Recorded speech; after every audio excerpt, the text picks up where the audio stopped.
Buenos días. Quiero darle las gracias a todas las personas que están conectadas y a Juan Ricardo Ortega por su participación en este webinar. En este conversatorio de aproximadamente una hora, veremos en una primera parte una presentación realizada por Juan Ricardo, presidente del Grupo de Energía de Bogotá, sobre la compañía, la cual tendrá una duración aproximada de entre 15 y 20 minutos. Posteriormente, daremos inicio al conversatorio, donde vamos a tocar temas relevantes para el sector de servicios públicos de energía y gas, relacionados con transformación energética y energías limpias como hidrógeno verde, energías renovables no convencionales, junto al rol del gas en la transición energética, al igual que estrategias de diversificación geográfica del Grupo de Energía de Bogotá y la versatilidad de la acción, entre otros. Nos acompañan Juan Ricardo Ortega, economista de la Universidad de los Andes, tiene maestrías en Economía, Finanzas y Matemáticas de la Universidad de Yale en Estados Unidos y es candidato a doctor en Desarrollo Económico de la misma universidad. Además, se ha desempeñado en diferentes cargos públicos en entidades como la DIAN, el Departamento Nacional de Planeación, el Ministerio de Hacienda, entre otros. Omar Suárez, nuestro gerente de renta variable, quien cursa un MBA en la Universidad de los Andes, máster en Finanzas Corporativas del CESA, especialista en Mercado de Capitales de la Universidad del Rosario, economista y profesional en Finanzas y Comercio Internacional de la Universidad del Rosario, con estudios complementarios en Project Finance, valoración de empresas e inversiones inmobiliarias. Ha desempeñado diferentes cargos en comisionistas de bolsa, como analista macroeconómico, de renta variable, renta fija y divisas. Igualmente nos acompaña Roberto Paniagua, analista de renta variable, magíster en finanzas corporativas del CESA, profesional en finanzas y comercio internacional de la Universidad del Rosario, experiencia en valoración de empresas, evaluación financiera de compañías y proyectos, investigaciones económicas, análisis crediticio, toma de decisiones de inversión, modelos para pronósticos de variables económicas y financieras, entre otros. Con más de 7 años de experiencia, ha desempeñado diferentes cargos en bancos y holdings financieras y no financieras. Eh, Quería darle entonces la palabra al doctor Juan Ricardo Ortega para que nos haga la presentación de la estrategia de la compañía. Juan Mil Ricardo, gracias, de bienvenido verdad, a todo y el equipo gracias de por el Casa espacio. Bolsa. Es un gusto y es un privilegio estar aquí con ustedes y un placer poder hablar con toda esta audiencia que puedan conocer un poquito de primera mano en qué está el Grupo Energía Bogotá. Entonces, si te parece, comenzamos con la presentación y le damos un poquito de contexto de cuál es nuestra estrategia. Y lo primero es cuál es nuestro propósito. Nuestro propósito principal, la verdad, es mejorar vidas con oportunidades de crecimiento, diversificación, energías sostenibles y competitivas.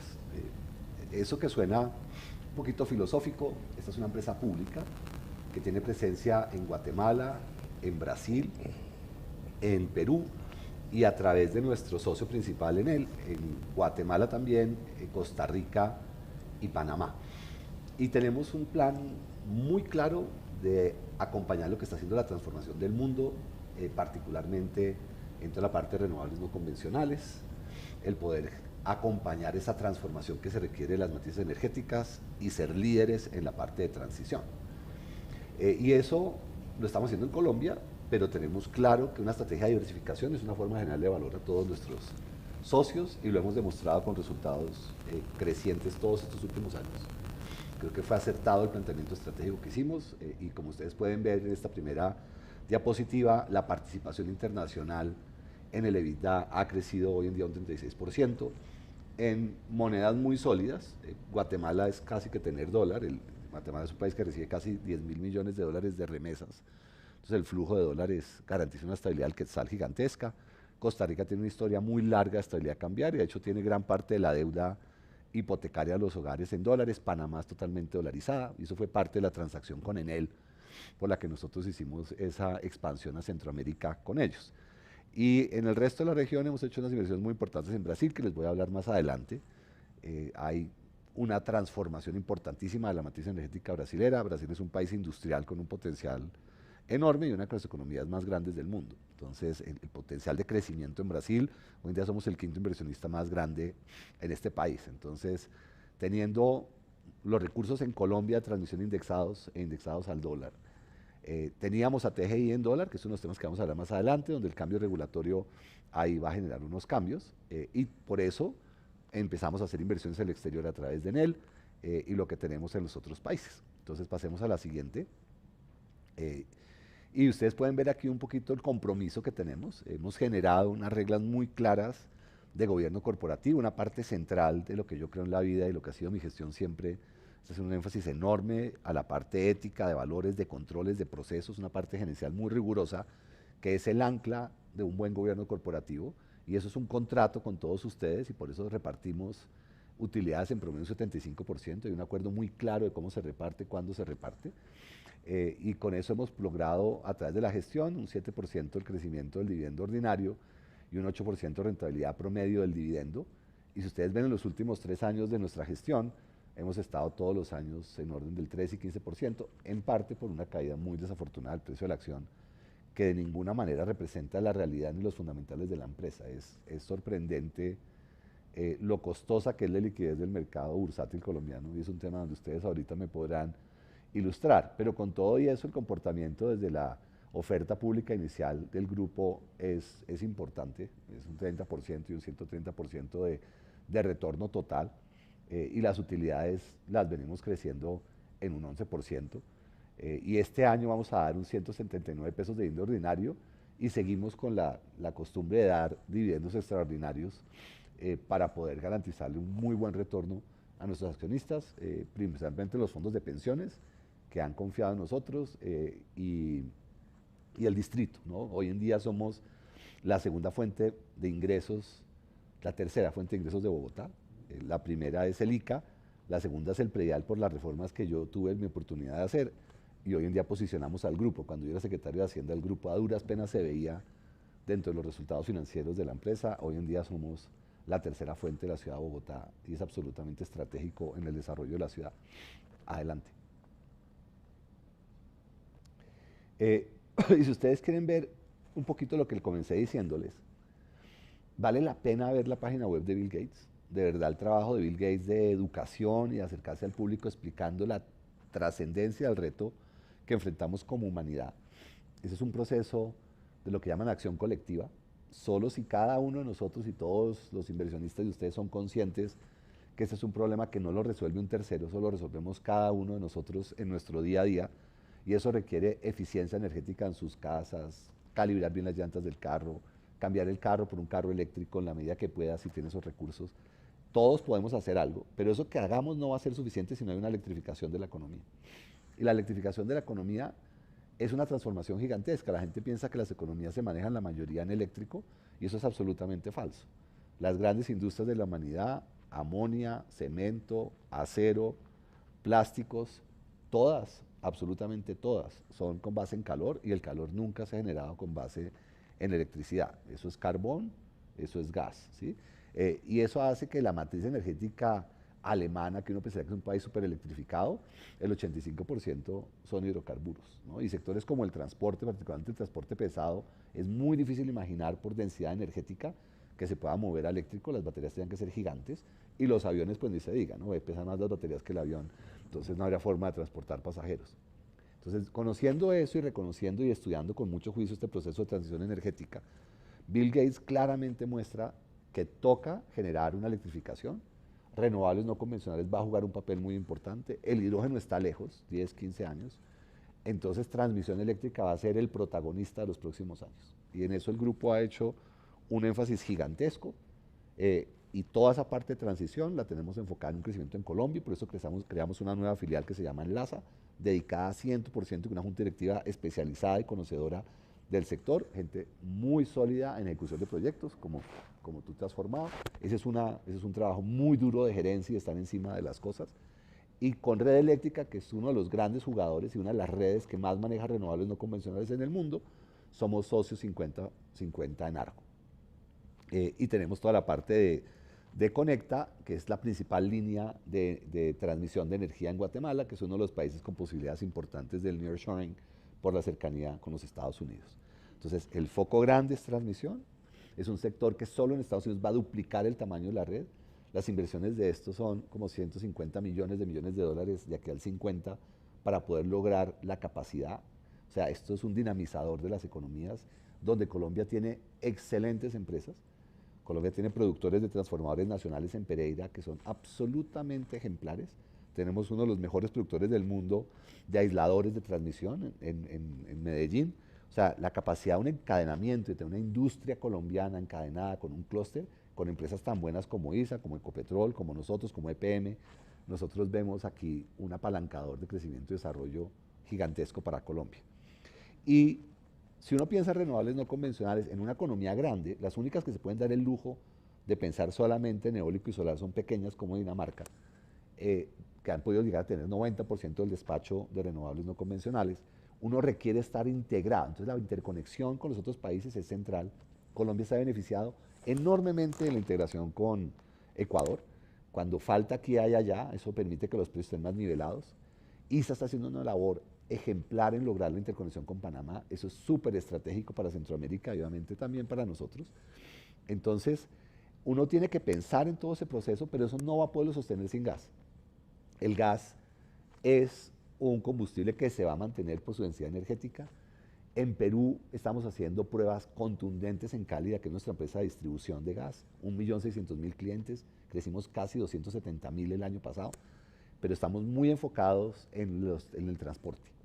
La calidad del aire es uno de los grandes problemas de salud pública en estos países. En Perú es clarísimo el problema en Lima. Hay claridad del gobierno, afortunadamente, ya que el gas es la prioridad número 1 y estamos ya demostrando que con gas comprimido logramos autonomías de camiones pesados de 700 kilómetros y con gas licuado de 1.000 kilómetros.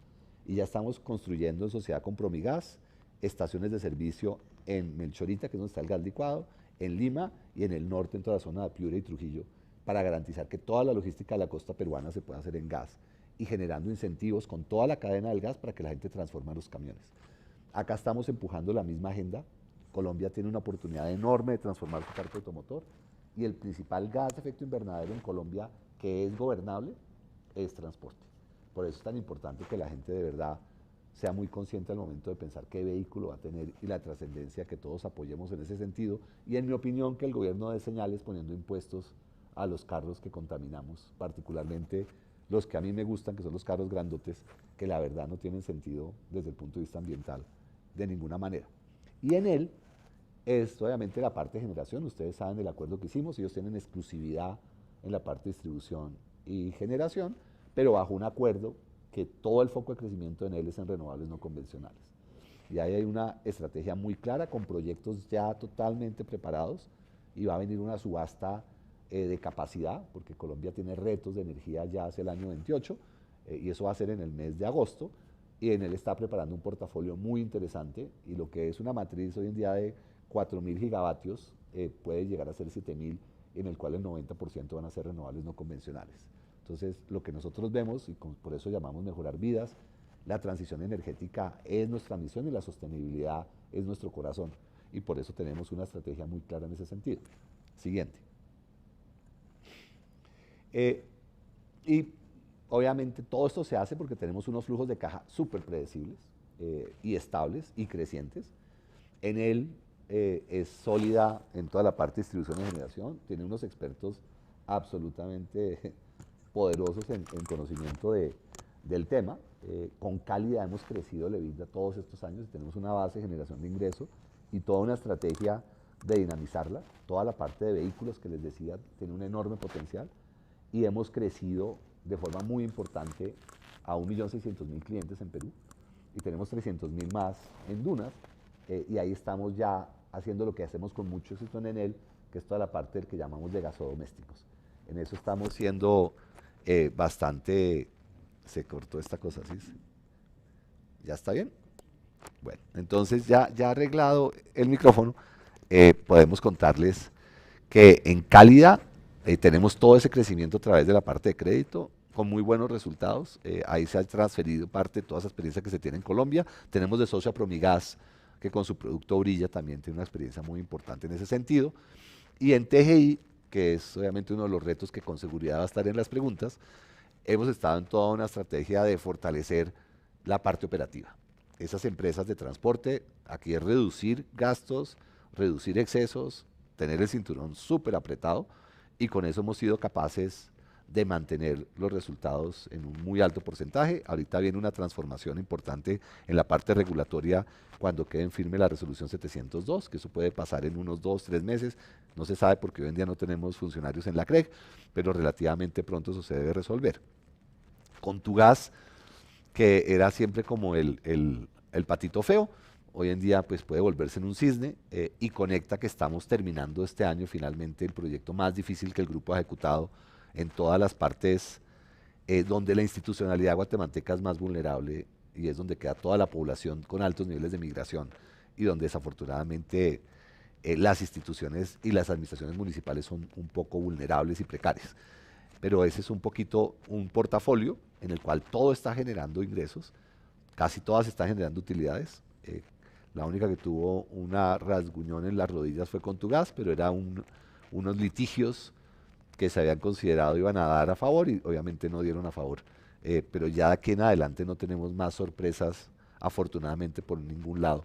Y las únicas que pueden ser muy positivas en el caso de Conecta, en que estamos en una controversia de 300 millones de dólares con el gobierno de Guatemala y hemos hecho un trabajo muy serio de gerencia y es uno de los núcleos de gestión de la organización en toda la parte del control de la documentación, de capacidad de tener trazabilidad de todas las actuaciones de la empresa, de poder rendir cuentas en cada uno de los costos, cada uno de los gastos y tener todos los soportes que nos permitan poder este tipo de controversias resolverlas a favor de la empresa por la seriedad y la transparencia de nuestra gestión.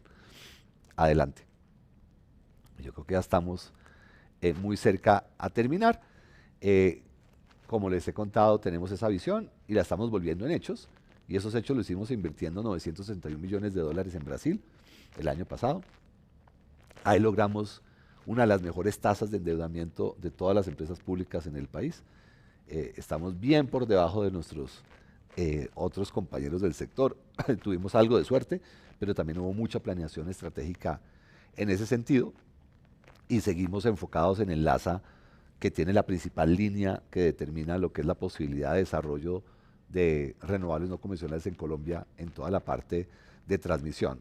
Y hoy en día somos los que hemos tenido la mayor construcción en los últimos años y terminamos uno de los proyectos más difíciles en uno de esos sitios que eran intocables antiguamente por problemas de orden público y enfrentando condiciones muy adversas con múltiples voladuras en algún momento, hemos logrado terminar la línea que hace que el Quimbo-Huila se conecte con Cali, garantizando una de las principales fuentes de abastecimiento en el sur del país a precios muy competitivos y evitándoles sobrecostos por restricciones y por falta de acceso a energía y generando una nueva fuente de exportación de energía al Ecuador, pasando por el páramo de las Hermosas, que era el infame lugar donde sacaron a los pobres diputados, un sitio precioso pero absolutamente inhóspito.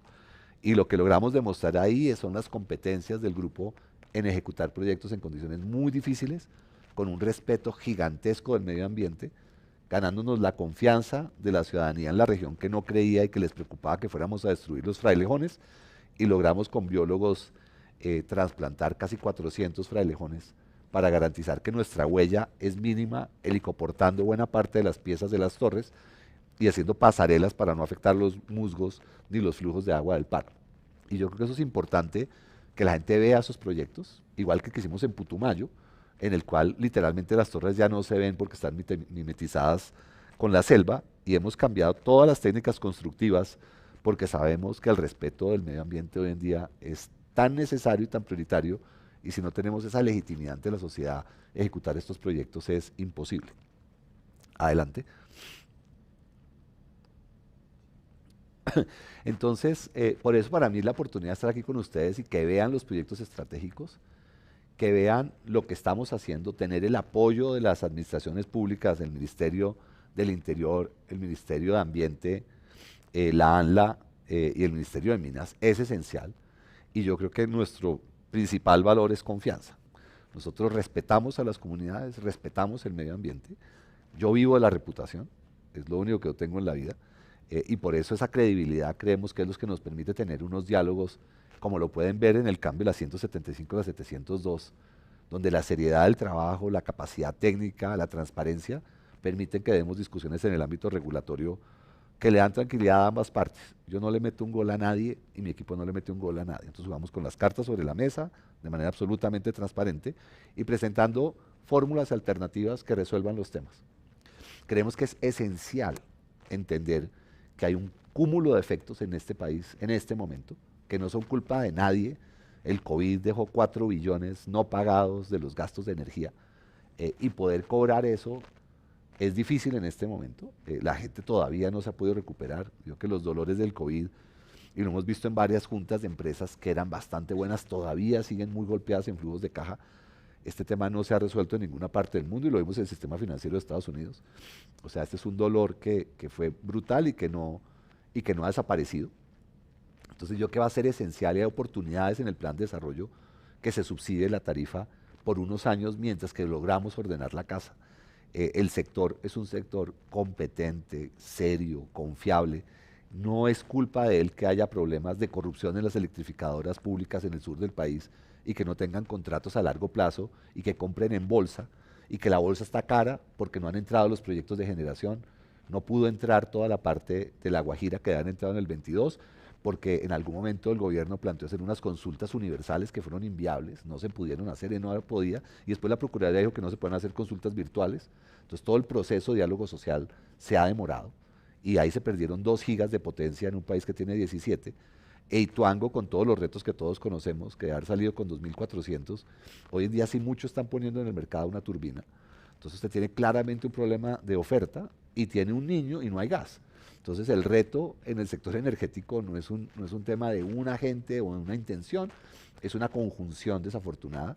La migración venezolana son 400.000 personas muy pobres en la costa atlántica. Cuando se gestionó en Cali, en el sector público, las pérdidas pasaron de 18 a 40%. La cultura de pago se perdió. Las empresas que llegan con la intención de recuperar el sector tienen que hacer unas inversiones gigantescas y nadie pensó que iba a haber un COVID y se pensaron en 5 años.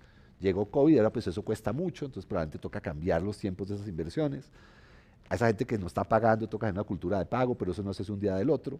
Entonces ustedes pueden ver, usted tiene la combinación perfecta de líos muy complicados que no son culpa de una persona, que requiere un entendimiento profundo de cada tema y que se pueden resolver de forma en que bajen las tarifas, que es esencial para la legitimidad de todo el sistema, pero eso nos va a tomar unos años, donde va a ser fundamental contar con algún tipo de apoyo. El gobierno gana si la inflación cae. Lamentablemente el sector energético ha sido parte de esos alimentos de inflación. Eso le cuesta al gobierno 1.5 billones, ustedes lo saben perfectamente con todos los test indexados. Entonces, lo que se ahorra al gobierno si logramos reducir las tarifas y lo que le está liberando el desmonte de los subsidios a la gasolina, que los pueden focalizar y que los que tenemos recursos claramente podemos pagar la gasolina a precios de mercado, permite y tenemos el espacio de que se alivie una cosa que hay que aliviar, porque la gente está de verdad sufriendo con los costos de las cosas y que paremos la inflación, que yo creo que tiene que ser la prioridad número 1 del país en el corto plazo. Sigamos. Entonces, este es el Grupo Energía Bogotá. Obviamente, acá lo que ustedes tienen es la información pública que se ha presentado todos los accionistas el día de ayer. Yo ayer presenté la estrategia en la asamblea. Todo esto está basado en información pública. Obviamente yo no puedo decir ninguna información privilegiada, sino Manuela ya me ejecuta. Pero estamos acá dispuestos a darles todos los detalles de todo lo que estamos trabajando para que ustedes conozcan el equipo, conozcan lo que estamos haciendo y puedan confiar en una de las empresas que está liderando el sector y que estamos apostando duro por el futuro en lo que yo creo que son los sectores ganadores de toda la transformación que está viendo el mundo y tenemos con qué y lo estamos demostrando con hechos. Bueno, Juan Ricardo, no, pues muchas gracias por esta presentación tan generosa y tan detallada de la compañía. Yo personalmente comprendí muchas cosas que no comprendía antes, digamos, en los temas de la estrategia de Grupo de Energía de Bogotá. Y lo importante que es la compañía en el presente y en el futuro de la transformación energética. Muy interesante la parte de resultados financieros, el contexto regulatorio claramente tiene unos retos importantes y de nuevo pues muchas gracias por tan generosa presentación. Yo le daría la palabra a Omar Suárez, nuestro gerente de renta variable de Casa de Bolsa, que va a hacer algunas preguntas, espero no muy difíciles de responder. No, que sean difíciles. O que sean difíciles y se puedan responder y que todos tengamos la claridad necesaria. Entonces, Omar, adelante con el conversatorio y después le das la palabra a Roberto para que continuemos. Vale, no, pues primero que todo quiero darle muchas gracias a todas las personas que están conectadas. quiero darle también las gracias a Juan Ricardo por estar acá con nosotros, contándonos un poquito más de Grupo Energía de Bogotá, contándonos sobre toda esta transformación energética, el rol del gas, el rol de la energía, pues también del futuro. Y teniendo en cuenta eso, yo quisiera empezar con el tema de hidrógeno verde.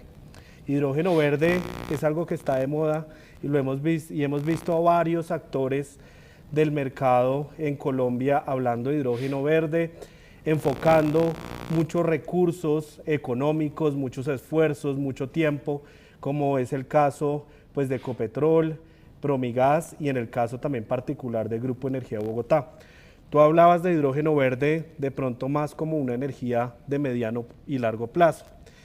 Yo quisiera entender más el tema de hidrógeno verde. ¿Cuál es el rol del Grupo Energía de Bogotá ahí? ¿Por qué de pronto no podríamos ver más en el corto plazo un mayor protagonismo de hidrógeno verde? ¿Y por qué, y si realmente el hidrógeno verde va a jugar un rol protagónico en el mediano y en el largo plazo? Entonces quisiera entender un poquito más desde el punto de vista del Grupo Energía Bogotá esos esfuerzos ustedes en ese sentido. Yo le he gastado ingentes horas a tratar de entender, subrayo y tratar lo que es ese mercado y lo que es el futuro de ese negocio.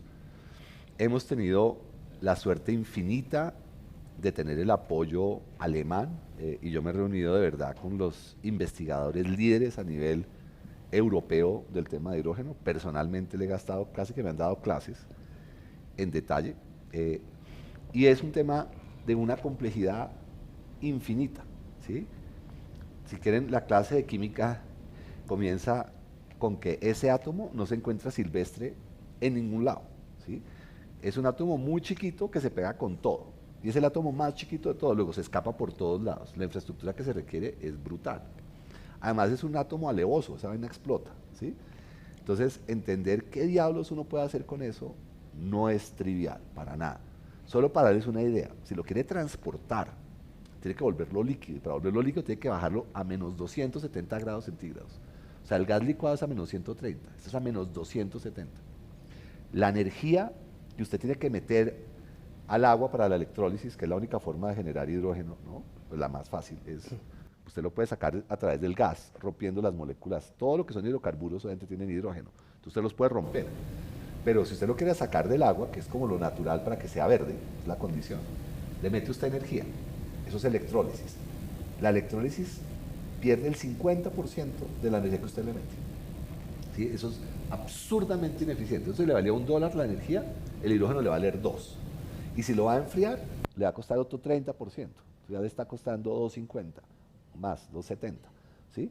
O sea, el costo del hidrógeno es absolutamente enorme. Es muy difícil que le pueda competir a cualquier otra. La pregunta grande que Bill Gates lo hace de manera muy inteligente es, ¿quién va a pagar por esto? O sea, ¿quién por solucionar el tema del planeta le va a decir usted, ahora el transporte público le va a costar el CAPEX 10 veces más, que es lo que le está costando hoy en día, y el OPEX, la operación de ese vehículo, le va a costar 4 veces más? O sea, imagínense solamente esa historia para un usuario de cualquier sistema. Eso hace que el hidrógeno le falta mucho para hacer una solución, pero hay investigación súper interesante. Entonces le cuento qué están investigando. Hay 2 líneas de investigación. Lo primero son los electrolizadores. La capacidad de electrolizadores hoy en día es muy limitada. O sea, Siemens no es capaz de sacar más de 600 megavatios, ¿sí? Lo que se requeriría en electrolizadores son más de 3 gigas al año para poder empezar a eso. Solo para darles un número. China está instalando 200 gigavatios de potencia a carbón al año. O sea, el crecimiento de la matriz energética de China es una monstruosidad y obviamente es el que contamina más de un 40%. Sí. O sea, los electrolizadores chinos son de 50% de eficiencia. Usted tiene 2 tipos de electrolizadores, que es por unas membranas que tiene lo que llaman los catalíticos, que es la esencia del electrolizador.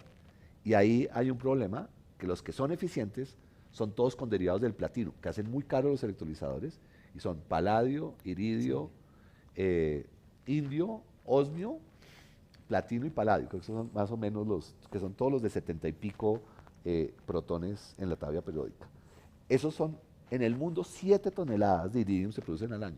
Se necesitarían por lo menos 70, ¿sí? Eso solo se está haciendo en Sudáfrica hoy en día. Por eso Sudáfrica se ha vuelto tan geopolíticamente estratégica. Todo esto está basado en minería. Uno no puede pensar en nada verde sin minería. Y uno no tiene una historia clara y coherente de cómo va a dañar la Tierra para salvar el planeta sin dañar el ambiente. Y ese es un poquito uno de los retos más grandes que tiene el hidrógeno, que no está resuelto. Entonces, eso es solamente por el lado de los electrolizadores. Después tiene que ver las celdas para generar la energía, porque estos son muy parecidos a las celdas fotovoltaicas, estas celdas de hidrógeno. Ese proceso tampoco está inventado y son muy costosas. El líder mundial hoy en día está en Canadá y Japón. Alemania está tratando de cambiar materiales. Luego, esto es un proceso que todavía no está maduro. Tiene todo el sentido del mundo en industrias de calor si lo producen cerca, porque ya les dije que transportarlo es una locura de caro.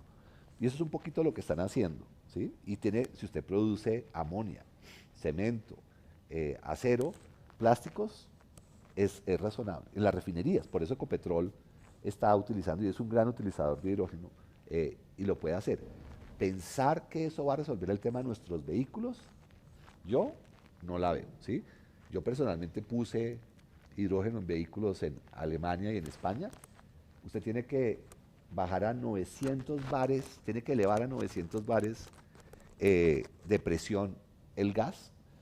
900 bares es multiplicar la atmósfera por 900. O sea, imagínense el tamaño de presión que tiene eso. Felipe Bayona te ilustraba en el caso de Transmilenio, que está a 350 bares. Eso son como, nosotros le metemos 30, ¿sí?, a una llanta. Sí. Es una presión loca. Y para hacer eso usted tiene que tener un compresor. Necesita un ingeniero mecánico en la estación. Usted imagina estaciones de servicio con un ingeniero mecánico todo el día ahí sentado, lo que vale poner gasolina. Y cuando usted carga un carro, tiene que tener la presión otra vez para cargar el siguiente. Entonces usted no puede cargar, en España cargan como 8 carros al día.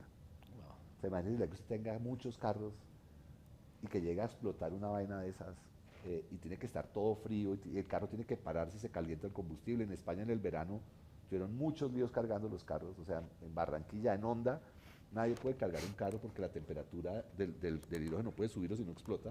Entonces es muy jodido. En camiones puede ser una solución. Okay. ¿Sí?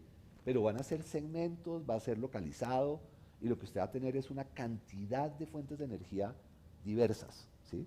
No va a haber una solución única, no va a haber un producto único. Los alemanes le están apostando para mantener sus motores de combustión interna, la mezcla de hidrógeno con carbono y unas vainas que llaman metanol deshidratado, que se puede transportar como el gas licuado. La investigación y desarrollo es lo más importante en este momento para cualquier empresa. Y nosotros ahí nos estamos metiendo de lleno, tanto en TGI, y generamos toda una estructura de enlaza de las diferentes empresas para nuestros mejores ingenieros. Tienen como prioridad y como meta laboral buscar proyectos de innovación. Esto no está inventado.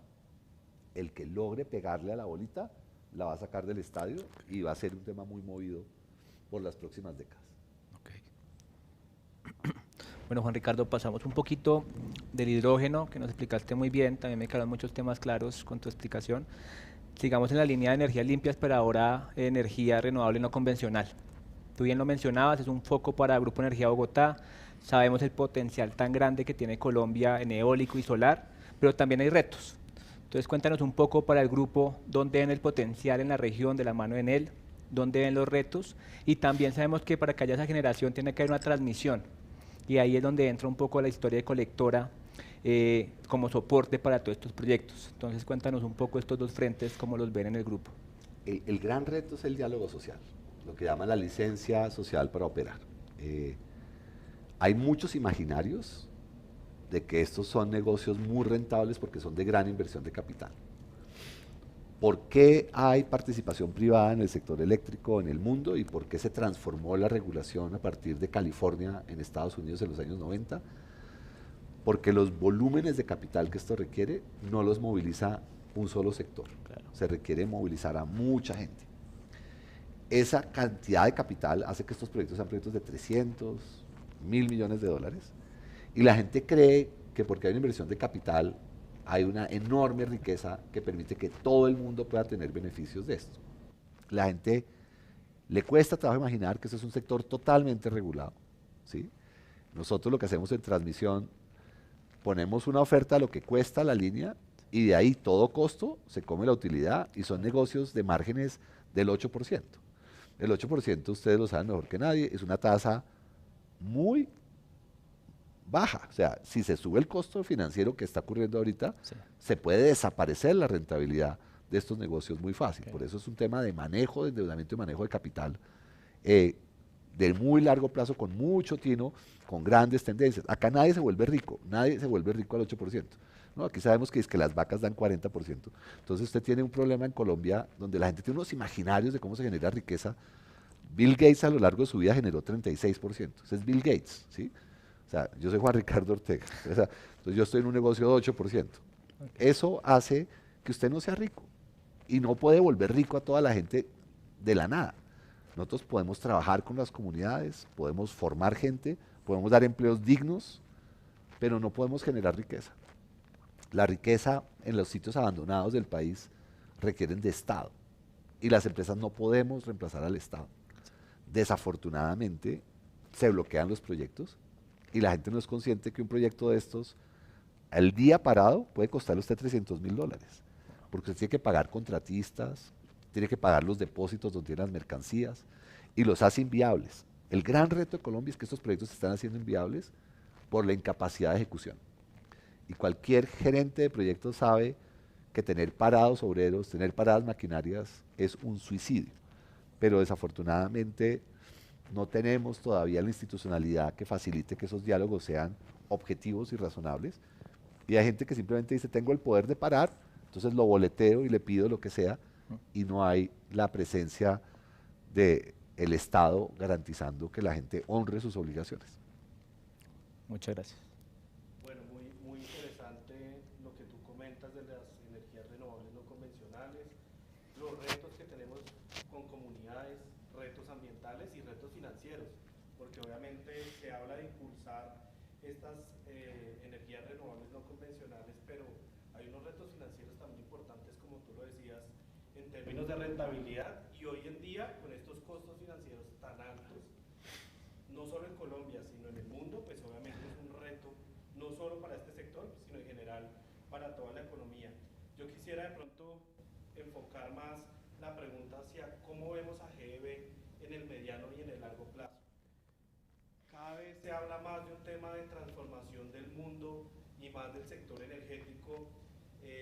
Podemos empezar a ver algo de escasez de gas en próximos años.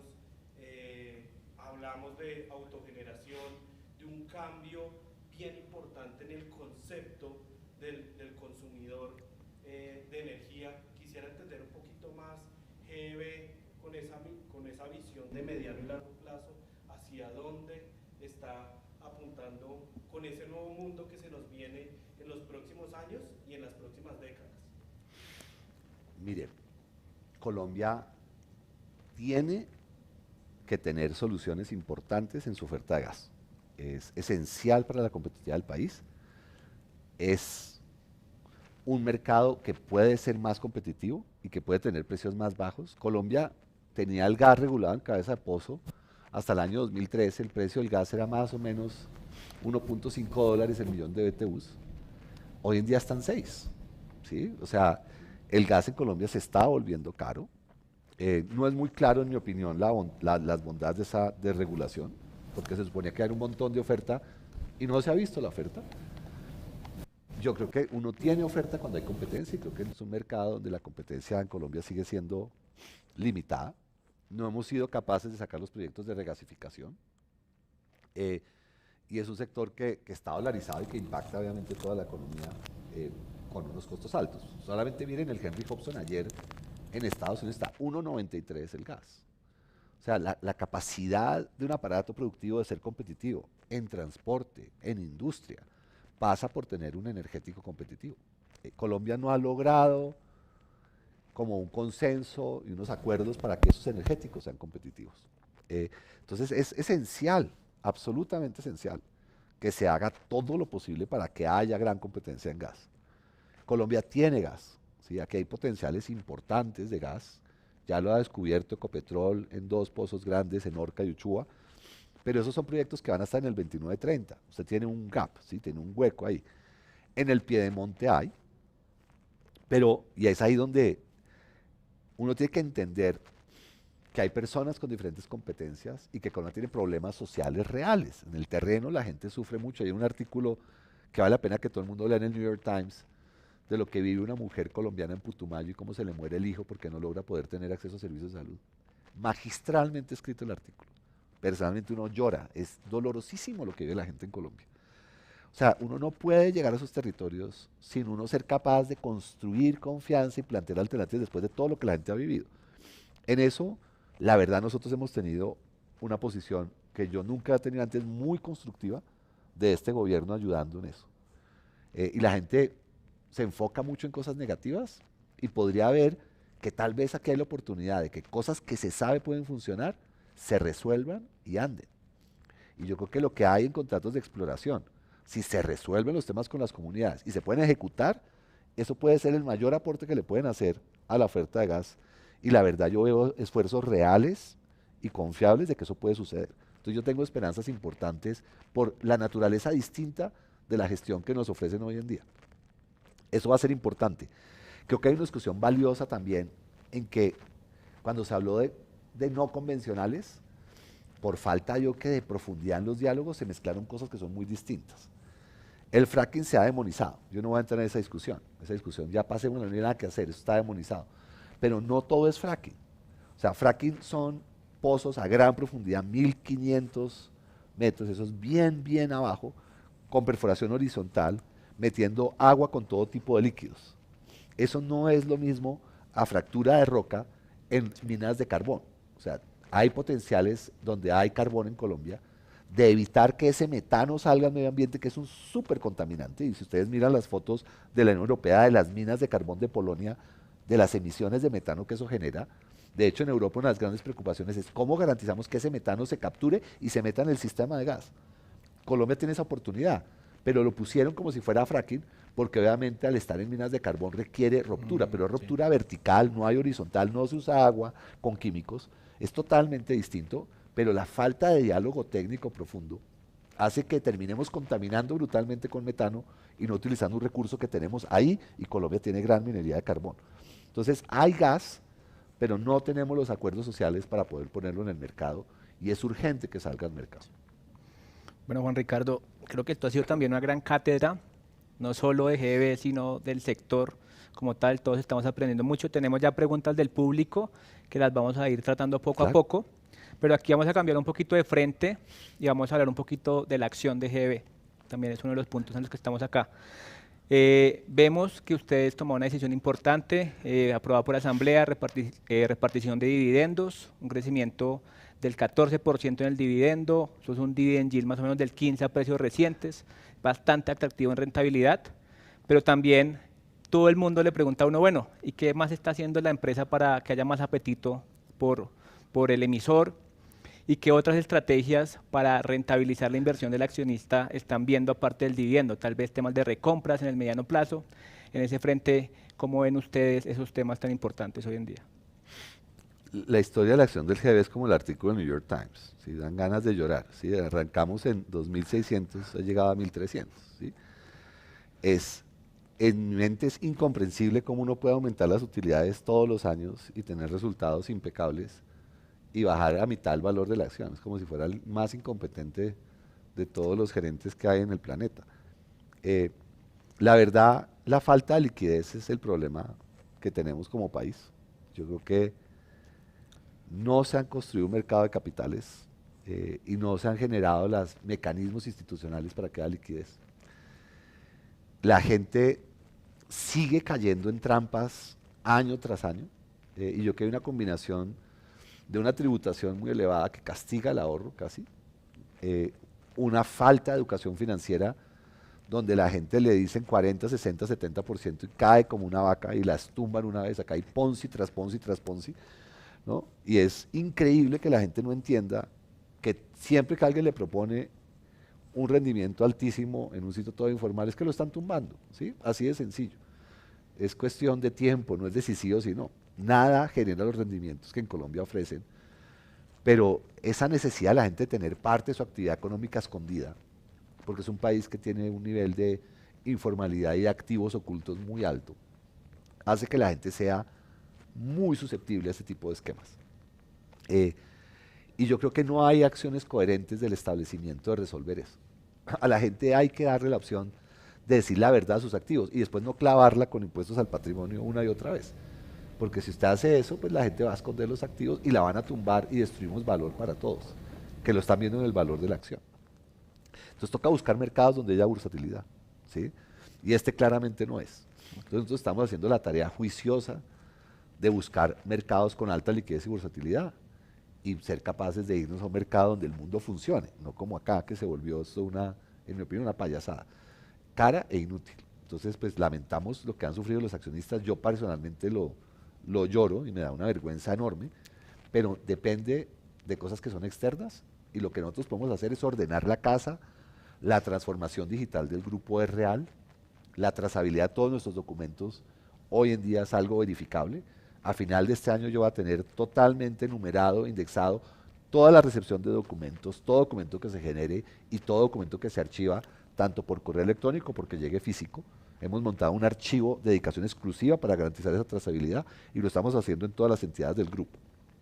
Entonces nos estamos preparando para poder demostrar que somos capaces de poder poner un producto totalmente confiable en mercados líquidos, donde vamos a garantizar que el valor de la acción se honre en función de los flujos de caja que genera, que son clarísimos, 16% de rendimiento es contundente, pero el mercado colombiano es inoperante. Y un mercado donde la gente no puede entrar y salir de forma anónima, no funciona. Ok, gracias. Muchas gracias, interesante. Y además que también estamos en un entorno pues de altas tasas de interés, donde veíamos CDTs a tasas del 15, 16, 17%, la renta fija con tasas muy altas. Obviamente el costo de oportunidad, también ajustándolo por riesgo, ¿sí? Renta variable versus un renta fija, pues hace en términos relativos menos atractivo el mercado de renta variable. Ojalá más adelante, cuando empecemos a ver disminuciones en la tasa de interés del Banco de la República, moderación en las tasas de interés, un poco de reducción de pronto en la incertidumbre, más tranquilidad también en los mercados internacionales, pues podamos ver una acción de Grupo Energía Bogotá que refleje mucho mejor los fundamentales y los buenos resultados financieros que hemos visto en los últimos años, porque es una inversión, como nosotros lo decimos en Casa de Bolsa, estructural. Es una inversión, no es ir a comprar la acción y venderla en el corto plazo, que puede ser una estrategia de trading también, pero nosotros lo vemos más como invertir en un negocio, invertir en un plan estratégico de mediano y largo plazo y de una visión que está tratando de anticiparse a lo que se viene en el mundo. Ya dicho esto, hay un tema muy importante que es el tema de gobierno corporativo y el hecho de que Grupo Energía de Bogotá, el accionista mayoritario, pues sea el distrito. Entonces, claramente al mercado siempre le preocupa un poco, o no un poco, sino bastante, el tema de la volatilidad política, pues porque cada periodo cambiamos de alcalde, cada periodo cambiamos de presidente. Entonces, ¿qué ha hecho Grupo Energía Bogotá para blindarse frente a esos cambios, frente a esos vaivenes políticos? Muy buena pregunta. Es hacer una larga discusión, pero si me permite antes hacerle una cuñita, me disculpan la gripa. Yo difiero en los cálculos financieros. Yo acabo de pedir la autorización a la Junta que me permita comprar todos los bonos en acciones del grupo. Y yo le hago mis matemáticas, ¿sí? Es cierto que si yo meto mi bono en un CDT, tengo 17% que el próximo año. Pero si usted mira lo que está pasando en los mercados financieros y lo que pasó en Estados Unidos, el equivalente de que se hundan todos estos bancos intermedios, ¿no? Y que usted pierda lo que estiman puede ser un 2% del crédito, eso equivale a más de 100 puntos básicos ya de contracción. O sea, la pérdida de demanda en Estados Unidos, producto de la cancelación de crédito, particularmente todas las carteras comerciales, y una historia que tiene Estados Unidos de lo que llaman high leverage loans, de un nivel de la empresa mediana muy alto sin colaterales. Usted está viendo, y lo está reflejando la curva de los tesoros de Estados Unidos, ya un cambio en expectativas en el cual ven una recesión. Si se da una recesión en Estados Unidos, las tasas de interés van a bajar, ¿sí? Y en ese momento, el valor de la acción del grupo contra un valor de mercado real, usted tiene una opción de ganancia de capital gigante. O sea, el rendimiento puede ser 16%, pero el upside en valor de la acción es del 100%. Entonces yo sí creo que la gente puede mirar un activo con base en su valor real y los activos que lo soportan. Pero tu pregunta de bueno corporativo es central. Eso solo es cierto si no ponen a alguien que se robe el grupo. Que eso en Colombia se ha visto. Entonces, pues no nos podemos poner aquí de payasos a decir, qué fresco hermano, aquí no pasa nada.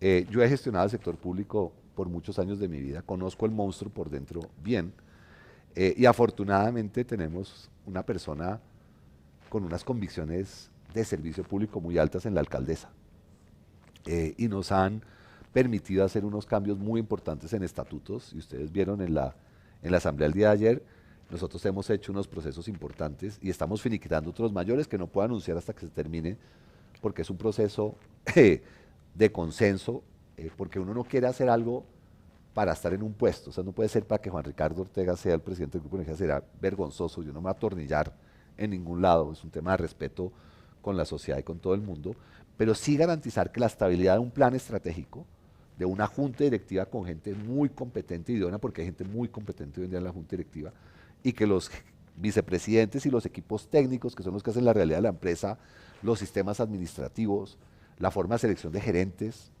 la gente tiene que parar muchas bolas a lo que pasa en el exterior. Si no hay nada más peligroso en el sector público colombiano, no lo que pasa en lo que la gente ve, sino que la gente no ve, que son las filiales, la gente que está rondando por ahí, que puede hacer las pilatunas, o los que están transfronterizos, que eso no los ve nadie.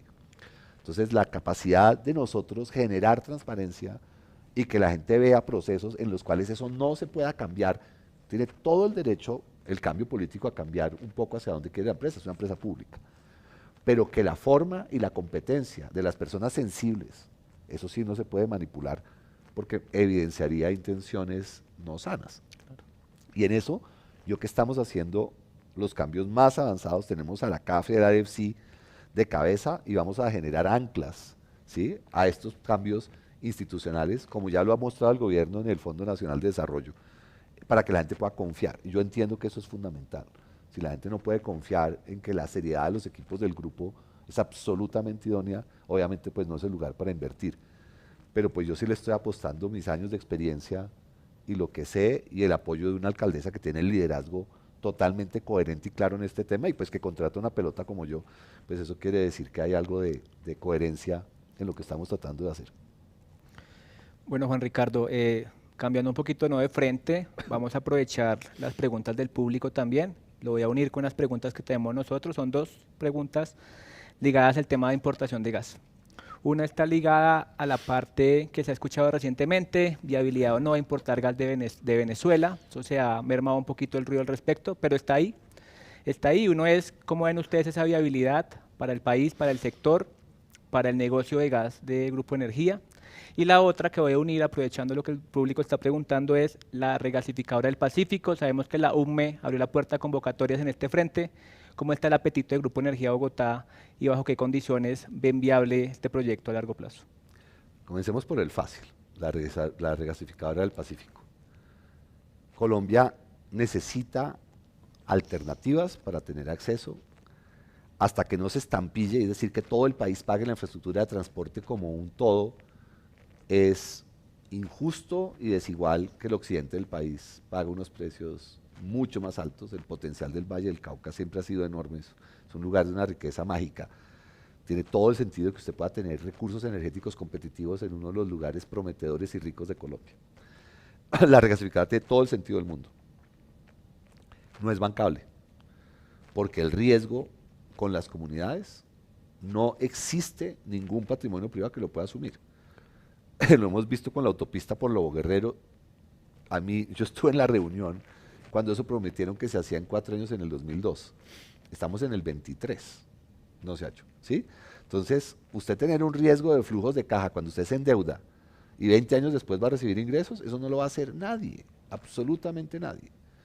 El riesgo de las comunidades y de lograr acuerdos sociales para que se pueda hacer infraestructura en esta parte del país, el único que lo puede manejar es el gobierno, nadie más.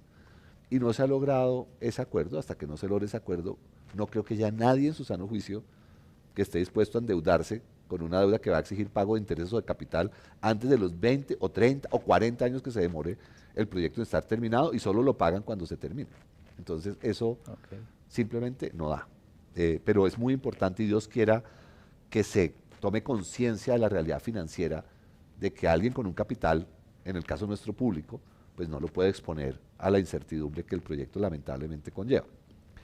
En el tema de gas, nosotros estamos preparados y tenemos la infraestructura Ballena Barranca que puede transportar más de 400 millones de pies cúbicos diarios y hoy en día es una infraestructura que se construyó para traer el gas de esas partes del país y que está subutilizada. Luego, la infraestructura está y puede hacerse de manera muy económica y se puede estampillar. Entonces, Dios quiera que haya gas. El mundo nos ha mostrado que es geopolíticamente necesario tener fuentes energéticas propias. Uno no puede entregar la capacidad de prosperar a un tercero, es peligroso. Uno puede diversificar el acceso a fuentes energéticas, por eso es importante tener las regasificadoras, pero tiene que desarrollar las propias. Por eso el diálogo social que puede liderar el gobierno para que se desarrollen las propias y que se aclaren los temas, tiene que ser prioridad. Que en paralelo le ofrezcan gas muy barato, que baje el precio interno por un periodo de tiempo, puede ser muy razonable. Hay que ver quién lo ofrece, hay que ver quién lo va a comercializar y quien lo comercialice, obviamente se le venderá el transporte porque el transporte está ahí. La infraestructura, nosotros la hemos verificado en Colombia, parece estar operativa. Hay versiones serias que dicen que la infraestructura debajo del lago Maracaibo requiere reparaciones importantes que pueden durar hasta 2 años. Eso solo lo puede saber quien utilice un marrano en esa infraestructura. No es uno de 4 patas, no es unas máquinas ahí alemanas sofisticadas que se meten por ahí, puede mirar cuál es el estado de óxido y deterioro de la infraestructura. Es una infraestructura que no se ha mantenido y la evidencia empírica de la infraestructura de nuestro vecino país, desafortunadamente desde el año 2002, que se perdió la gerencia competente de una gran empresa que era PDVSA, pues se ha deteriorado al punto que ha perdido su capacidad de producir hidrocarburos en épocas de muy altos precios. Entonces, saber el estado de la infraestructura en el territorio venezolano es algo que escapa a mis competencias y mi capacidad de opinar, pero eso es el determinante de eso. Hay 17 teras de gas, mucho del cual están quemando. Luego, discusiones de volumen y precio pueden ser interesantes. No sé la infraestructura y no sabemos quién es el que va a tener los contratos de comercialización, que es probablemente lo más sensible y lo más importante. Dios quiera que sea Ecopetrol, si llega a darse ese escenario. Muchas gracias. Pues, la verdad, ahí veo el reloj que se nos está cumpliendo el tiempo. Yo quería... Y no he estornudado todavía. Y no, sí, estuvo muy bien. Es duro, sí. Y quería no agradecerle de verdad por habernos acompañado en Casa de Bolsa el día de hoy, esta mañana, con su gripa y demás, que fue un esfuerzo adicional de verdad. Muchas gracias. Fue muy ilustrativo para todos. Yo, la verdad, no soy muy conocedor del sector de energía y todo lo que nos habló de la molécula, los átomos y todo, fue muy interesante, de verdad. Es muy bonito. Hice sí, tuve como un déjà vu, no sé, a qué clases de ingeniería y de química. Pero no, muy interesante, lo explicó de verdad, muy, muy sencillo, muy fácil. Y nada, pues es una gran empresa, el Grupo de Energía de Bogotá, la verdad también nos deja unas reflexiones del mercado de capitales, digamos, local. ¿Cuál mercado? Que es y también tomamos atenta nota de esas, digamos, de esas reflexiones que hace del casi inexistente mercado de capitales local que tenemos hoy en día para el tema de levantar capital y tener precios correctos en los activos. Entonces nada, Juan Ricardo, de verdad, muchas gracias por este espacio. Omar y Roberto, muchas gracias por las preguntas. A Juan Ricardo por la disposición de acompañarnos aquí en Casa de la Bolsa. Entonces, no siendo mal, les agradecemos también a todos los que se conectaron el día de hoy. De verdad, muchas gracias por sacar el espacio y bueno, la verdad tuvimos un invitado de lujo y qué bueno que lo hayan aprovechado todos. Entonces, muchas gracias a todos y que estén muy bien. Un placer.